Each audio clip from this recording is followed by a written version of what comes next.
The Rubin Museum of Art has quite a large collection of Himalayan works, primarily from Tibet, Nepal, Mongolia. And they have a lot of masterworks of various types based on region, style, and period. And they also have a lot of objects based on subject.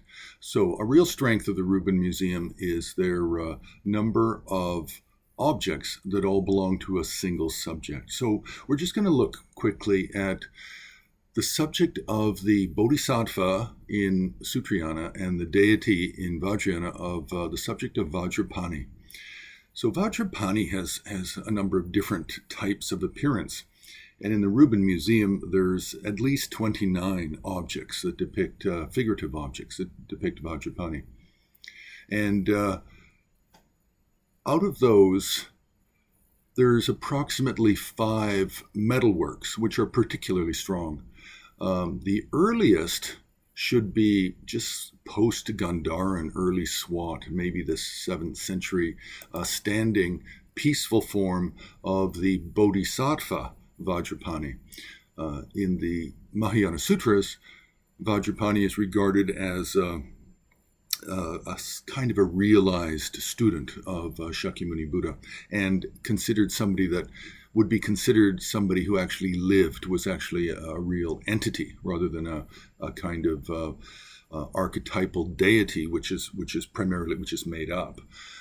So the standing figure of this post-Gandharan, pre-Swat Vajrapani is extremely rare, a very early metal sculpture of the figure, and also holding a Vajra scepter, which is not yet developed into the scepters of the style of scepter in later centuries.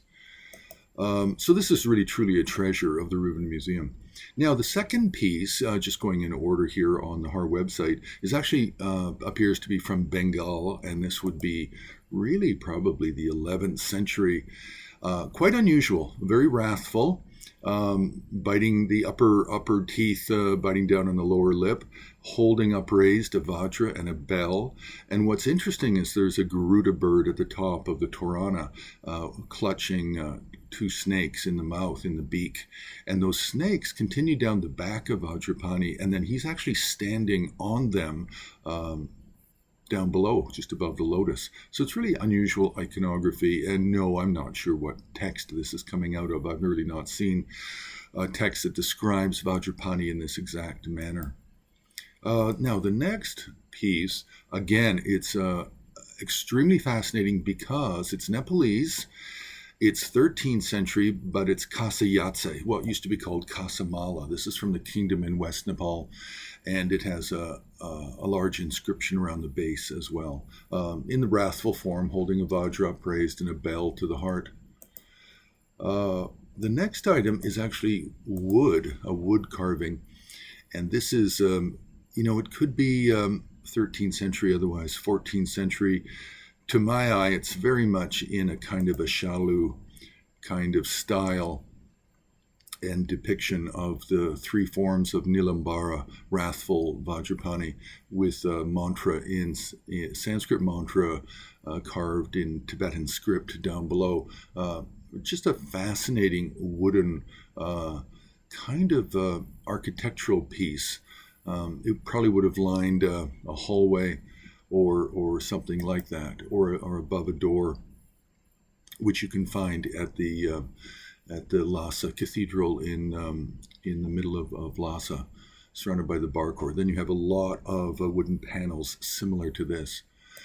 Then the last piece is just a monastic period, so we're looking at 14th century, 13th, 14th, but it's a little bit simple, a little bit plain in style and design. But it's a good early example, and these are the pieces that really stand out, the sculptural pieces that stand out for the subject of the peaceful bodhisattva Vajrapani and the wrathful deity from Vajrayana Buddhism.